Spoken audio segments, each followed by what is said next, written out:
Hello ఆర్వా family, నేను గోవాలో ఉన్నప్పుడు మా ఎంప్లాయ్ ఒకరు కాల్ చేశారు. ఈ రోజు పింటూ బర్త్డే అని. పింటూ అంటే మా బ్లోయింగ్ ఆపరేటర్. నేను వాళ్ళ గురించి చెప్పే ముందు మీ అందరికి ఒక విషయం చెప్తాను.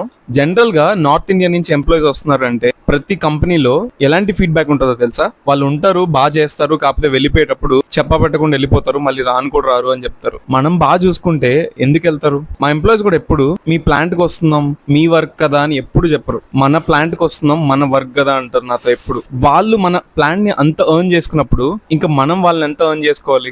వాళ్ళు జస్ట్ శాలరీ కోసమే మన కంపెనీలో పనిచేస్తుండొచ్చు. కాకపోతే వాళ్ళు ఎప్పుడైతే ఆర్వాలకు ఎంటర్ అయ్యారో అప్పటి నుంచి ఆర్వా ఫ్యామిలీయే కదా. వాళ్ళ ఫ్యామిలీని వదిలి మన దగ్గరకు వచ్చినప్పుడు సంవత్సరానికి ఒక్కరోజు వచ్చే బర్త్డే కూడా సెలబ్రేట్ చేయకపోతే ఎలా? అందుకే నేను లేకపోయినా మా టీం అందరూ కలిసి వాడి బర్త్డే సెలబ్రేషన్ చేశారు. మనం కూడా మన చుట్టూ ఉన్న మనుషులకి ఏదేదో పెద్ద పెద్ద గిఫ్ట్లు ఇవ్వాల్సిన అవసరం లేదు. జస్ట్ వాళ్ళు చేసే వర్క్ ని, వాళ్ళు మన పైన చూపిస్తున్న నమ్మకాన్ని గుర్తిస్తే చాలు. అదే వాళ్ళకు ఒక పెద్ద గిఫ్ట్. సరే మరి ఉంటాను, బాయ్.